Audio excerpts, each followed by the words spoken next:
आज हम लोग पढ़ेंगे linear differential equation. Differential equation हम लोग पढ़ रहे थे और उसमें आपका लीनियर डिफरेंशियल इक्वेशन जो है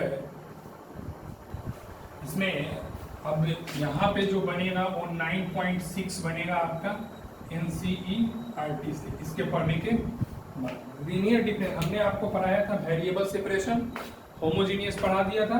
यहाँ पे आपका है लीनियर डिफरेंशियल इक्वेशन। समझते हैं पहले जनरल जो लीनियर डिफरेंशियल इक्वेशन कैसा होगा।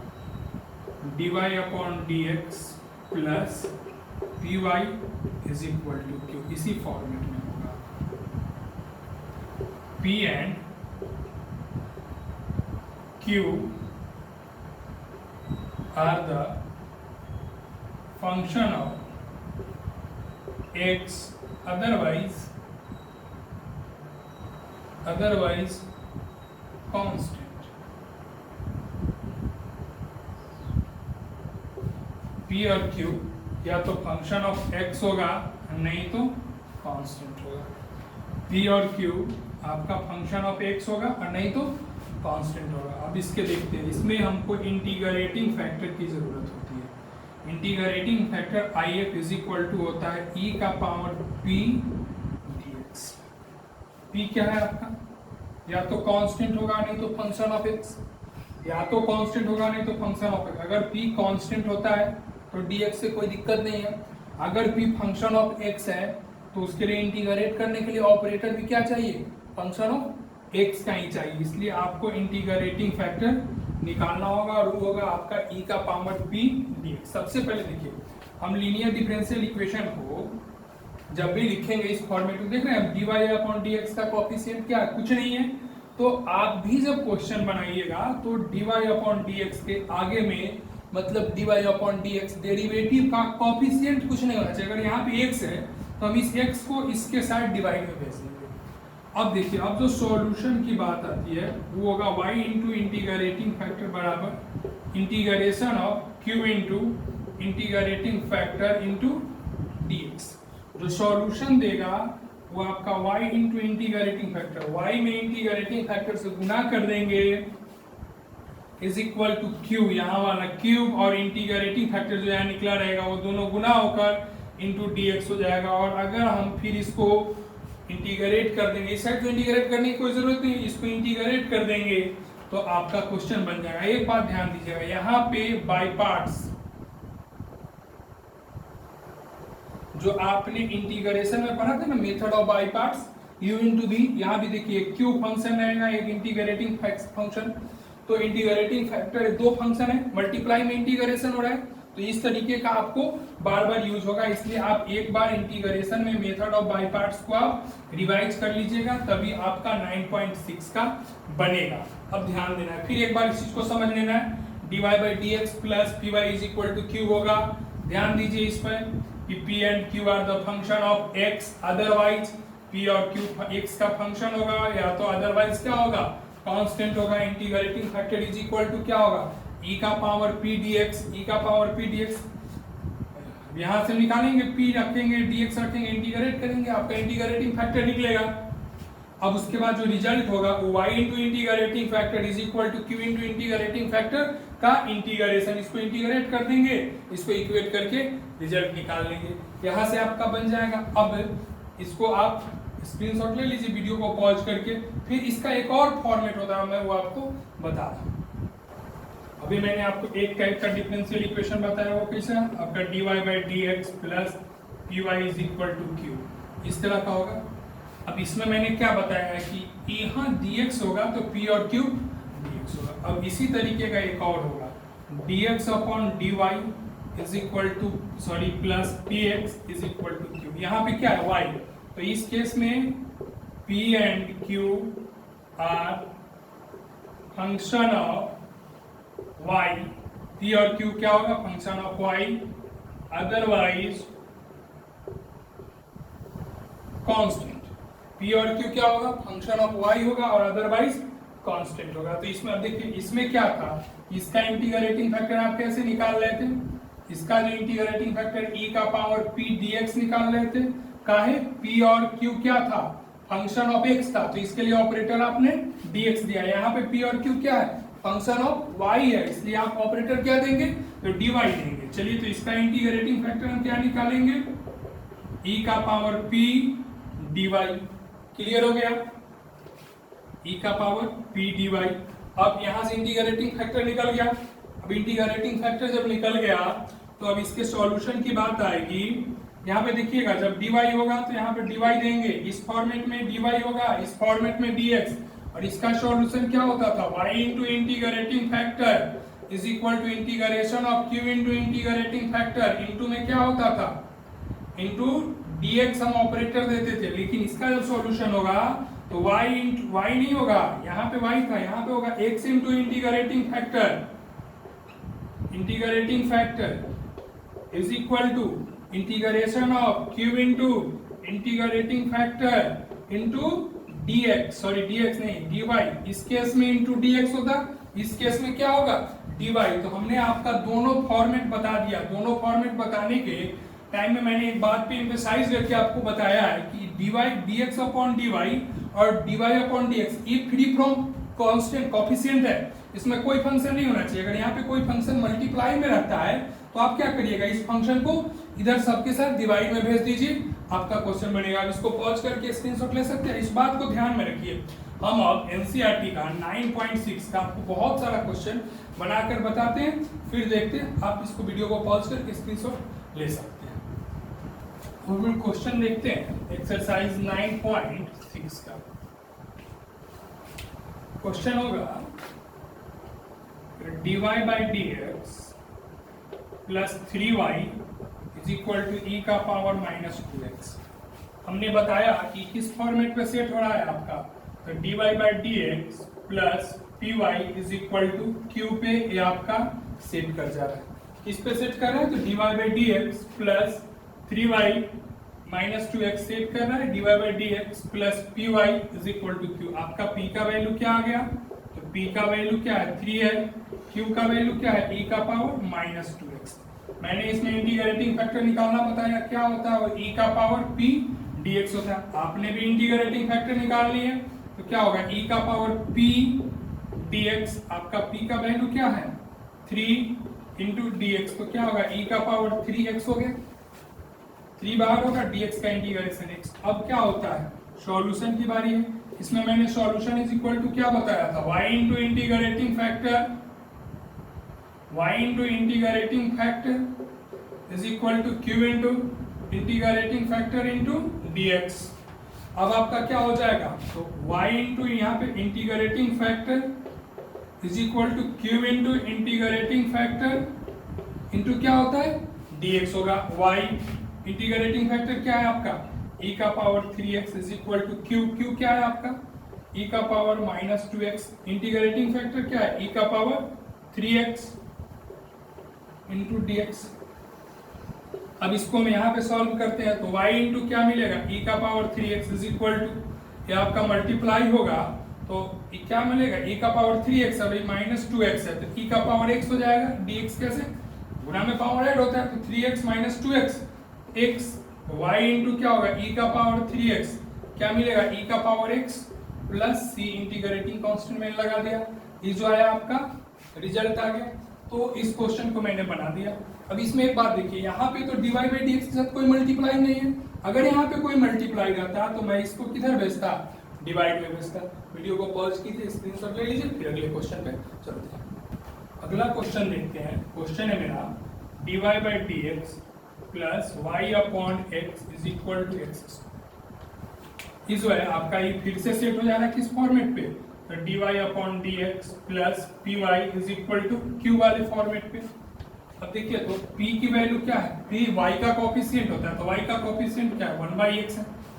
मैंने इस बात में बताया था कि p and q are, p और q जो होगा वो फंक्शन ऑफ x होगा और अदरवाइज क्या हो जाएगा, अदरवाइज आपका कांस्टेंट होगा।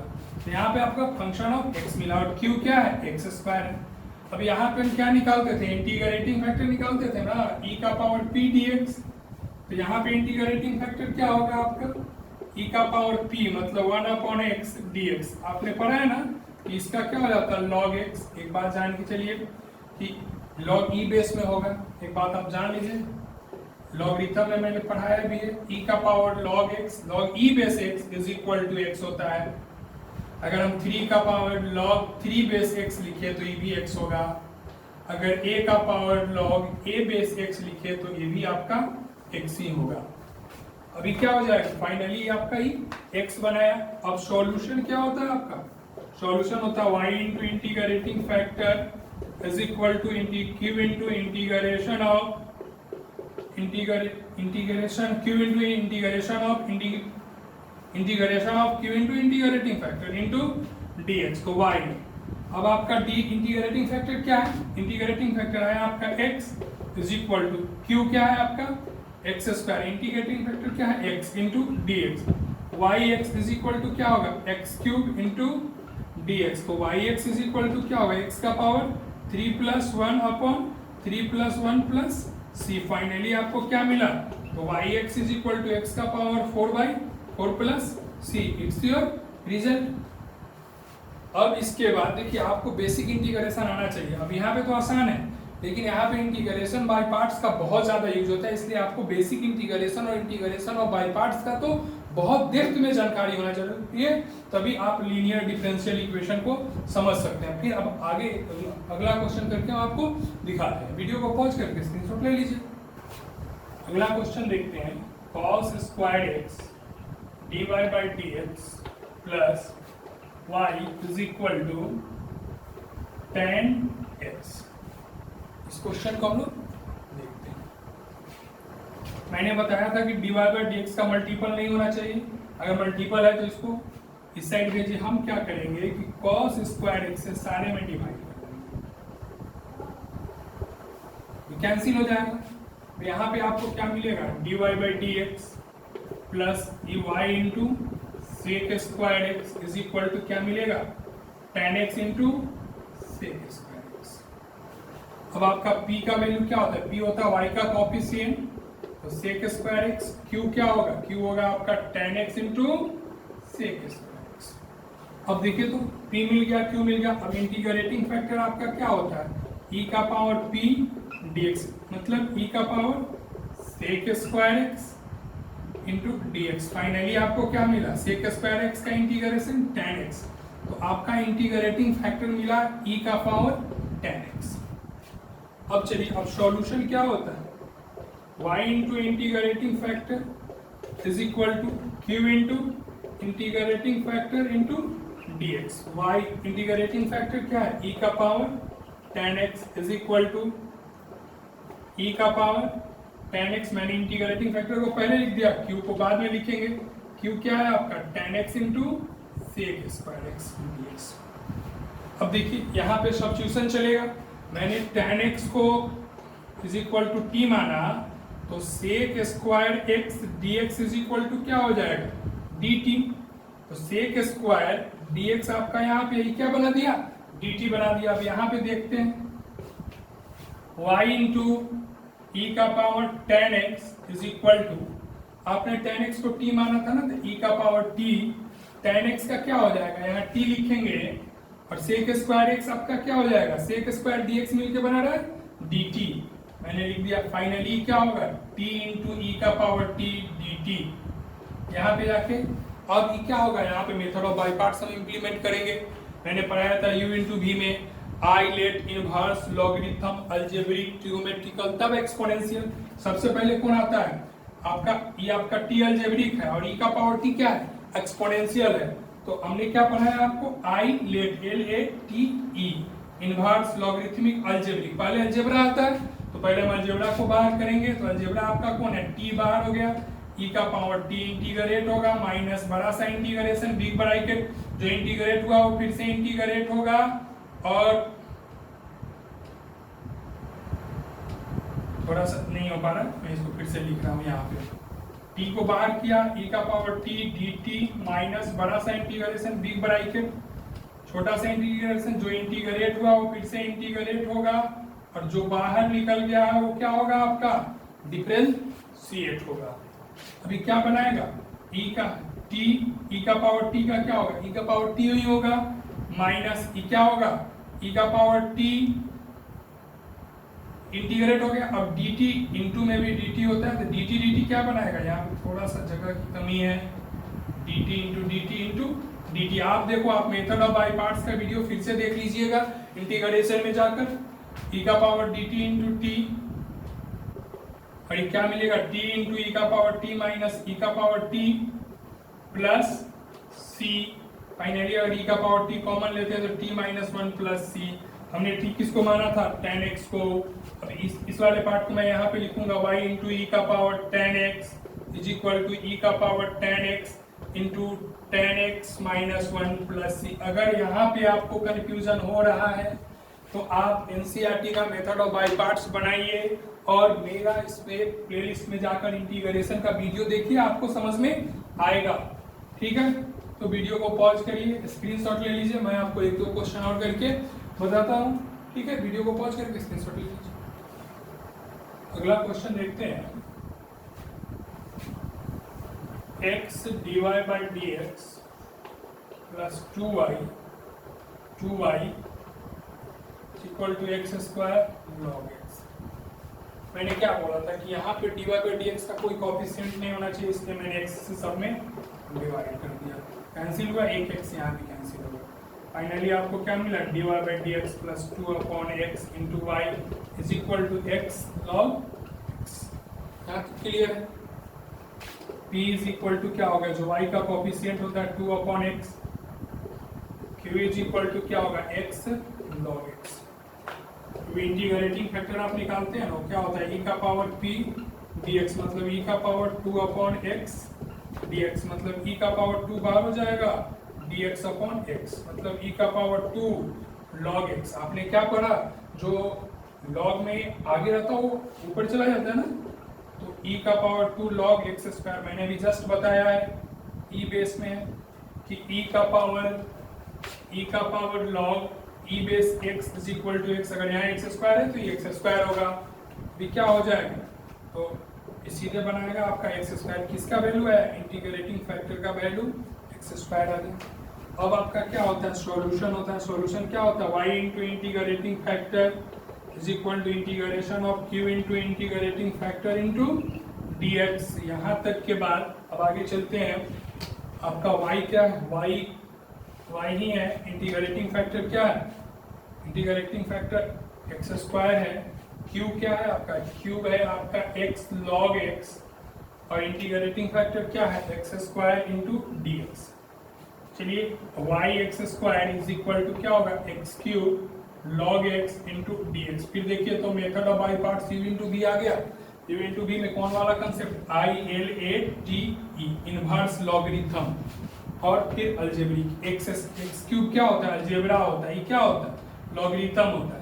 तो पहले कौन आ रहा है, इनवर्स लॉग, पहले लॉग आ जा रहा है ना, तो लॉग जो पहले रहा तो पहले बाहर निकलेगा, तो y into x square log x आपका बाहर हो गया, x cube into D x square minus बड़ा सा integration x cube into D x square into d log x by d x into D x. Y x square x cube का क्या होगा, x का power 4/4 into log x minus x cube का क्या हो जाएगा, एक्स का power 4/4 log x का क्या होता है 1/x इंटू डी एक्स, एक एक्स से कैंसिल हो जाएगा। Y x square is equal to x का power 4/4 into log x minus 1/4 बाहर होगा, एक्स का power 3 into D x. Y x square is equal to x का power 4/4 into log x minus क्या हो जाएगा 1/4 एक्स का पावर 4/4 प्लस सी। आपको integration method of by parts बहुत अच्छे से आने चाहिए। Y x square is equal to x का power 4/4 into log x minus x का पावर 4/16 प्लस सी। आपको समझ में आ गया, नहीं समझ में आया तो वीडियो को 2 बार 3 बार देखिए, आपको जरूर समझ में आएगा। इसके बाद आप एनसीईआरटी का 9.6 बनाइए। जो भी क्वेश्चन आपको डाउट हो रहा है वो वीडियो के कमेंट में आप बता दीजिए। मैं अगले वीडियो में 9.6 का जिसमें प्रॉब्लम सेक्शन होगा, जिसमें मैं एनसीईआरटी के अलावा और सारे क्वेश्चन भी अपने तरफ से कराऊंगा, उसको एनसीईआरटी और सीबीएसई प्रीवियस ईयर में कराऊंगा ही कराऊंगा। मैं उसको बताऊंगा, और इसको आप बनाइए, कमेंट्स में आप बता दीजिएगा, मैं आपका वो प्रॉब्लम बिल्कुल यहाँ पे सॉल्व करके बना दूंगा नेक्स्ट सेशन में। इसीलिए आज ही आप वीडियो देखिए, अभी कमेंट करिए वीडियो देखने के बाद आज ही, और कि मैं कल जब नेक्स्ट सेशन पढ़ाऊँ तो आपको ये वीडियो एक प्रॉब्लम आपका क्लियर हो। आप एनसीईआरटी का 9.6 बनाइए। कल हम डिफरेंशियल इक्वेशन के लीनियर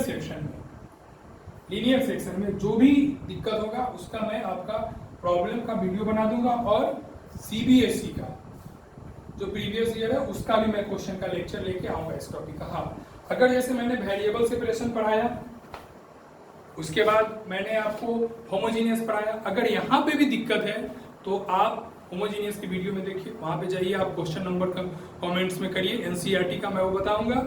अगर दिक्कत है तो मैं उसका फिर से क्वेश्चन बना के उसका वीडियो लेक्चर आपके सामने लाऊंगा, और आप बनाइए। ठीक है, अभी थोड़ा सा पढ़ाई पे आप लोग सब लोग ध्यान दीजिए।